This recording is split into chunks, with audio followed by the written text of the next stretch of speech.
Bueno, muchas gracias. Lo primero que quería hacer es agradecer al CELEM la oportunidad de estar aquí realizando las conclusiones de esta jornada. Decir que ha sido una jornada muy interesante. Felicitar a todas y todos los ponentes que han intervenido en el día de hoy. Esto es un poquito difícil, sobre todo después de haber visto este film que acabamos de ver. Concentrarse ahora en esto cuesta, pero voy a intentar hacer una primera síntesis, más que unas conclusiones, una elaboración de los primeros emergentes que pueden haber salido de todo lo que se ha dicho hoy, porque ha sido muy intenso, muy condensado, muchas ideas, es imposible resumirlas todas en 10-15 minutos. Voy a intentar sacar algunas conclusiones comunes de las diferentes intervenciones que se han realizado esta mañana. Como no puede ser de otra manera, tengo que empezar por decir que la violencia de género representa una vulneración extrema de los derechos humanos, se ha repetido muchas veces esta mañana, un atentado a la dignidad y una forma extrema de desigualdad. También lo hemos visto, nos lo ha contado Nuria Varela, cómo incluso los derechos humanos de las mujeres están profundamente ideologizados, no sé cómo decirlo, la profunda ideologización de los derechos humanos. Lo podemos ver en los trabajos de redacción del convenio, como ni siquiera los países se ponían de acuerdo en lo que puede significar un término como violencia contra las mujeres. Pese a todos los avances que se han logrado, es verdad que hemos avanzado mucho. Alguien decía esta mañana que solamente llevamos 200 años desde que los derechos humanos, en aquel entonces los derechos del hombre reconocidos en el 1789 fueron reconocidos. Pese a estos 200 años, todavía hoy hay muchísimas formas de violencia de género que permanecen ocultas. Hemos oído la palabra oculto, invisible, silencio, violencias silenciosas, silenciadas, impunidad. Violencias que permanecen en la impunidad, muy en especial las violencias sexuales, que padecen millones de mujeres y de niñas en todo el mundo. Hemos oído cifras alarmantes, que puedo recoger algunas de ellas. Rosa Escapa decía esta mañana que entre el 2 y el 10% de las violencias sexuales que se producen son denunciadas, con lo cual quedan en el máximo silencio, en la máxima oscuridad, un 90%, incluso más. Que más de un 70% de las personas abusadas o que han sufrido abusos sexuales, algún tipo de agresión sexual, son abusadas, son perpetrados estos abusos por personas conocidas del entorno. Es decir, la violencia sexual la tenemos al lado. Nuestro padre, nuestro hermano, nuestro amigo, nuestro novio, nuestra pareja, nuestro empleador. Olvidemos el mito de que la violencia sexual es únicamente la violación que le ocurre a unas pobres mujeres que van por la calle y Dios sabe por qué es lo que han hecho para provocarlas. Hemos oído también cifras tremendas, Ana Peláez, diciendo que el 13,46% de las mujeres muertas el año pasado sufrían algún tipo de discapacidad y que posiblemente esto solamente fuera la punta del iceberg porque bueno, era una discapacidad reconocida, certificada, pero que ella se acercaba más al 20% de mujeres con discapacidad dentro de las mujeres muertas el año pasado. Hemos oído esta mañana también que 71% de las mujeres han sufrido abusos sexuales en su infancia y 29% de hombres. Estas cifras son tremendas. Olea, la última que acabamos de oír, de 500.000 mujeres víctimas de violaciones en el mundo entero con motivo de utilizadas como arma de guerra, como campos de batalla. Es decir, las cifras son alarmantes, pero las cifras solamente representan la punta del iceberg. Porque la violencia sexual, lo hemos visto y lo hemos escuchado, es una violencia oculta, invisible, invisibilizada, no denunciada. ¿Qué es la violencia sexual? Por supuesto, la violencia sexual abarca desde la violación o la tentativa hasta cualquier tipo de acto o conducta de carácter sexual o sexualizado no deseado. Un chiste de carácter sexual también es una forma de violencia sexual. La mutilación genital femenina. Los matrimonios de honor, los matrimonios forzosos, por supuesto la prostitución, la trata de mujeres. Todas las formas de violencia sexual de las que no se habla, con las que convivimos y que tienen que ser visibilizadas, que tienen que ser denunciadas y de las que tenemos que tener conciencia. Pese a la envergadura de la violencia sexual, el reconocimiento internacional de la violencia sexual como violencia de género, como forma de violencia contra las mujeres, es relativamente reciente. Y pese a todos los avances jurídicos internacionales y nacionales que hemos visto que efectivamente sí que se han producido, este último convenio del que hemos oído hablar durante toda la mañana es un claro ejemplo de ello, millones de mujeres y niñas siguen siendo agredidas y abusadas sexualmente en sus casas, en las calles, en los centros de trabajo, en las instituciones, en las zonas de conflicto, donde hemos visto cómo los cuerpos de las mujeres son convertidos en campos de batalla. Hemos visto cómo la sexualidad de las mujeres es negada a millones de mujeres y de niñas a través de la mutilación genital femenina. Hemos visto cómo la publicidad, la pornografía, es una forma de violencia sexual con la que convivimos, a la que podemos acceder a través de todos los medios. Y además que la violencia sexual no es neutral en términos de género. Esto lo hemos visto muy bien también esta mañana. Esta mañana se ha dicho que los hombres son los que violan a las mujeres. Las mujeres no violan a los hombres, ni a otras mujeres. La violación es extraer placer del doblegamiento de un ser humano, decía Ana esta mañana, de su humillación, de su terror, de su estremecimiento. En la violencia sexual interactúan necesariamente tres elementos de manera perversa: dominación masculina, patriarcado y sexo. El sexo es utilizado como arma mortífera para doblegar a las mujeres, para someterlas. Y forman un tándem perverso que alimenta y retroalimenta esta sociedad en desigualdad. Hemos asistido a un muy interesante análisis de la violencia sexual desde la filosofía. La violencia sexual encierra un valor simbólico que refuerza la posición de los hombres en la estructura de poder. El derecho de propiedad, de uso y disfrute de los cuerpos de las mujeres, el derecho histórico de los hombres de acceso a los cuerpos de las mujeres. A través de la violencia sexual, las mujeres han sido y son reducidas a su condición de cuerpo, lo hemos visto, y el cuerpo femenino, a su vez, ha sido reducido a su condición de sexo, y el sexo femenino reducido a su vez a su condición de objeto. Es decir, este proceso de deshumanización tremendo de las mujeres, de cosificación de las mujeres, de objetivación de las mujeres, es absolutamente incompatible con la defensa de los derechos humanos, es absolutamente incompatible con la dignidad de las mujeres, a quienes se les despoja de su calidad de ser humano, porque se las convierte en objeto. Esto es la violencia sexual. Hemos visto que se está trabajando a nivel internacional, que se están haciendo esfuerzos. El Convenio de Estambul es un primer ejemplo de ellos. Hemos visto que, pese a lo que se dice en su preámbulo, no es el primer instrumento jurídico internacional vinculante que cree un marco legal común para prevenir y luchar contra este tipo de violencia, pero es un paso muy importante. Instrumentos de estas características son muy necesarios.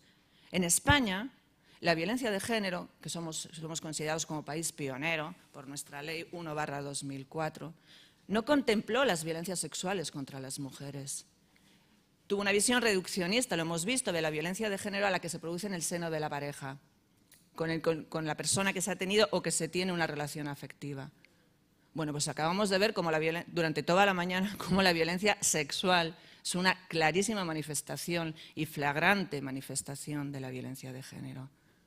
Como este déficit de nuestra ley también tiene que ser solventado, porque millones de mujeres y de niñas la padecen diariamente, de manera expresa, a través de violaciones o agresiones sexuales, o de manera muy subliminal, a través de todos los mensajes que recibimos a través de la televisión, de la publicidad, de los contactos que tenemos con los hombres, con nuestros compañeros de trabajo, con nuestras mismas parejas. Y no somos conscientes. He hecho un análisis así un poquito general por qué, pese a todos los avances, seguimos con este déficit. En el fondo es un déficit democrático que afecta a la igualdad entre los hombres y las mujeres. Y la violencia sexual es un arma poderosísima contra la igualdad. ¿Cuáles son los principales obstáculos?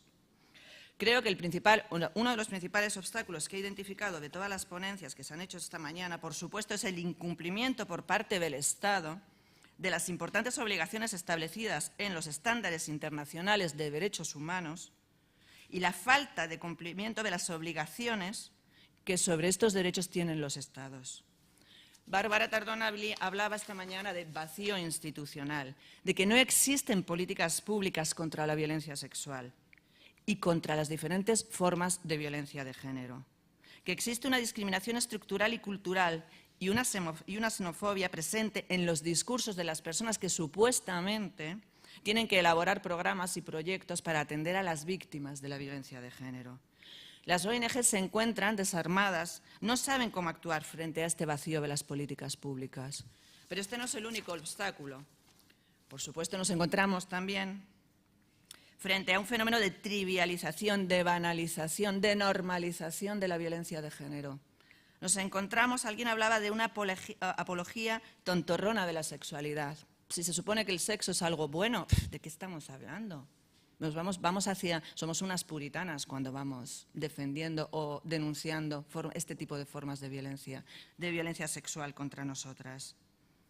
Es decir, estamos haciendo un retroceso en nuestros derechos. Por supuesto, la falta de sensibilización social, también se ha hablado mucho de ella, la falta de concienciación social, la falta de estudios diagnósticos, de datos reales, de datos fiables sobre la realidad de la violencia de género, sobre la realidad de la violencia sexual, la falta de estadísticas. Según el barómetro del lobby, España estaríamos en el nivel 0, en el cumplimiento estadístico, y en el nivel 1, de cumplimiento legislativo en materia de violencia de género. Si no conocemos la realidad de la situación, difícilmente podremos adoptar y elaborar políticas adecuadas y adaptadas que den una respuesta real. Por supuesto, la falta de información desagregada, porque hemos hablado de discriminación múltiple esta mañana.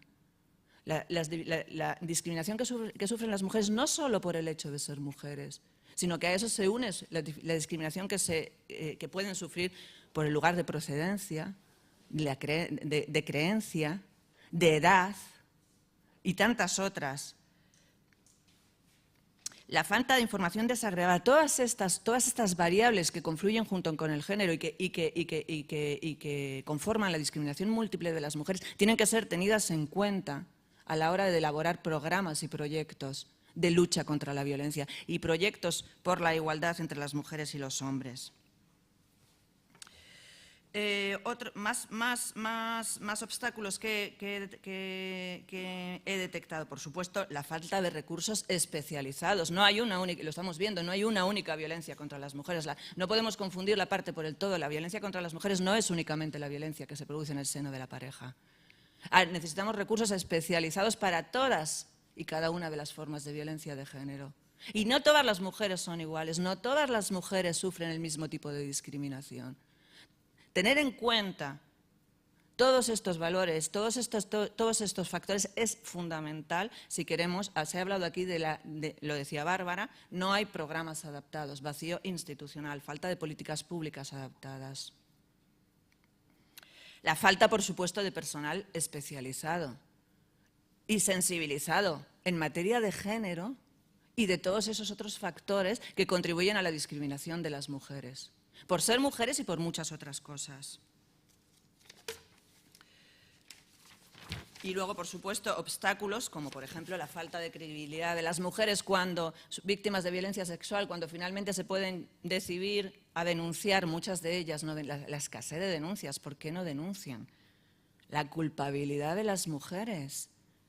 Alguien hablaba de las víctimas de de abusos sexuales en la infancia se sentían responsables de sus propios abusos, justificando y minimizando el acto perpetrado por los abusadores.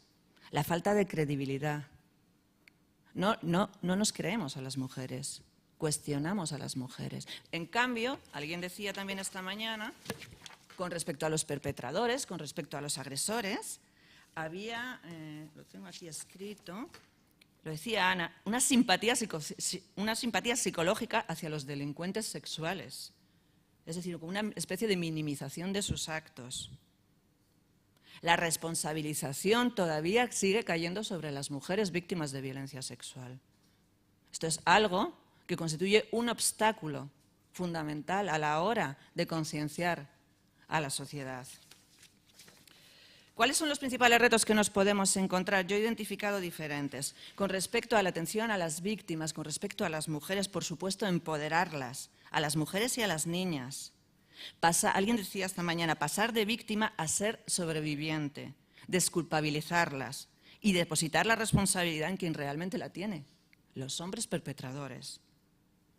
Incorporar directamente a las mujeres en el diseño de políticas y de programas contra la lucha contra la violencia de género.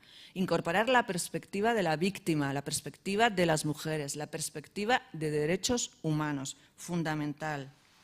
Realizar programas adaptados, integrales y especializados. Poner en marcha políticas transversales de actuación, de atención a las víctimas desde todos los ámbitos. Alguien hablaba esta mañana, cuando estoy diciendo lo de empoderar a las mujeres, que sanar mediante la ética feminista, lo decía Soledad, sanar mediante la ética feminista, ya que el machismo nos hace enfermar, que el feminismo nos haga sanar.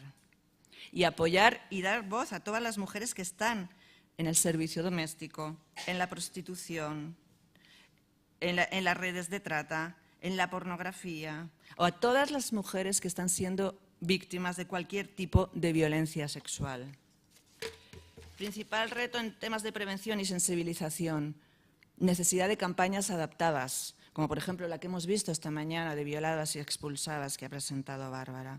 Alguien decía también que ni siquiera las campañas de violencia de género, como se entiende en la ley como violencia de pareja, ni siquiera han sido ni son adaptadas.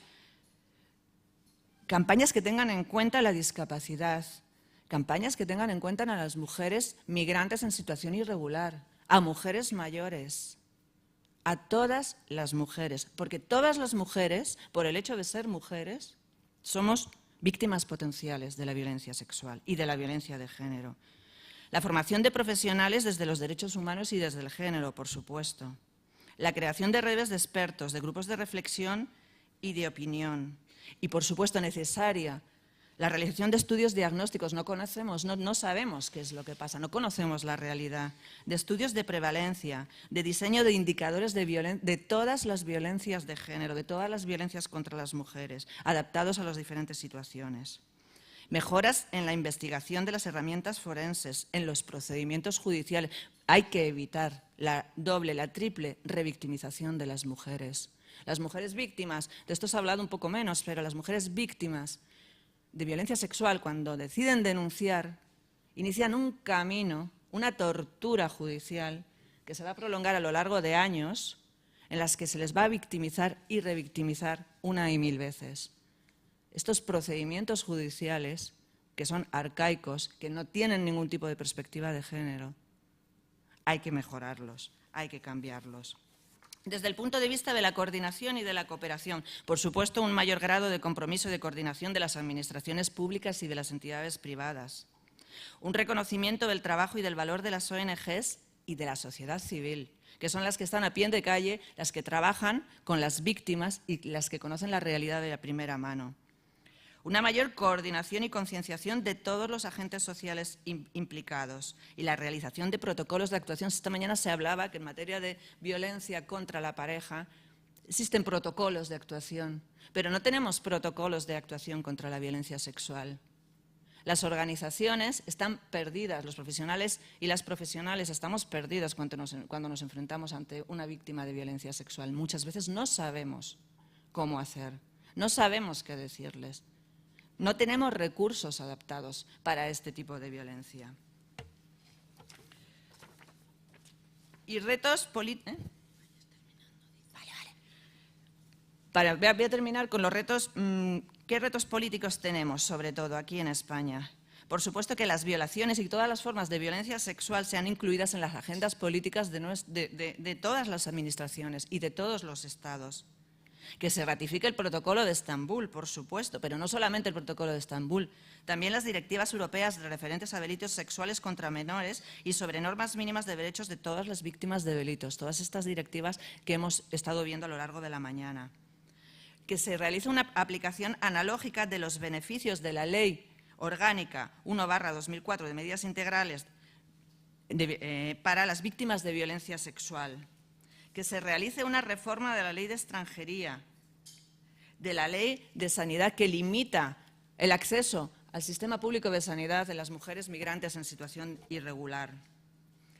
Que se introduzca y que se contemple en las legislaciones de todos los países los factores que conforman la discriminación múltiple de las mujeres, la perspectiva de género, de discapacidad, de exclusión, de inmigración.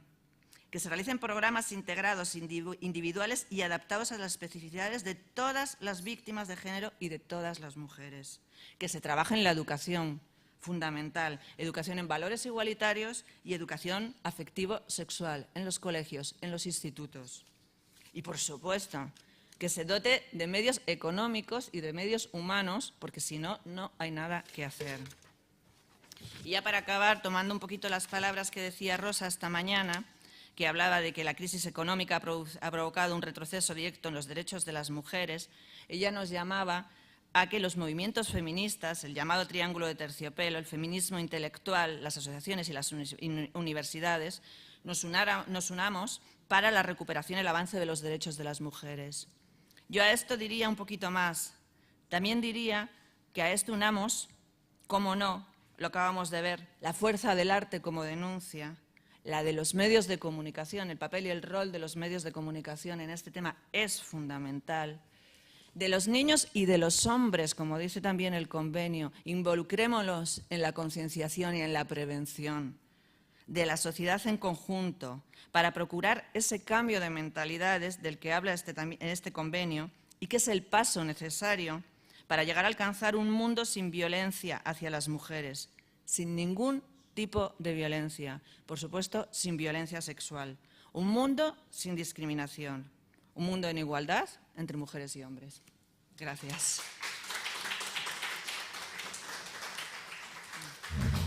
Muchas gracias, Marta. Me ha parecido, bueno, creo que todas hemos visto que es brillante lo que ha hecho. Creo que esto que has hecho tenemos que colgarlo en Celén porque vale la pena el resumen que has hecho de todo. Me ha encantado. Bueno, yo creo que a todas, ¿verdad? Bueno, y para terminar, solo os diría que necesitamos un pacto entre mujeres, que es lo que estamos haciendo ahora, en montones de lugares lo estamos viendo, pacto entre feministas por las mujeres. Y dejarnos de bobaditas y unirnos todas para que podamos ir avanzando, porque si no, lo tenemos muy crudo con este patriarcado que ellos sí que está en el machismo bien unido. Y quiere hablaros Mariqueta. Acaban ahora mismo de pasármelo. Mañana la ley del aborto pasa a Consejo de Ministros. Más que nunca, mañana todas y todos tenemos que estar ahí.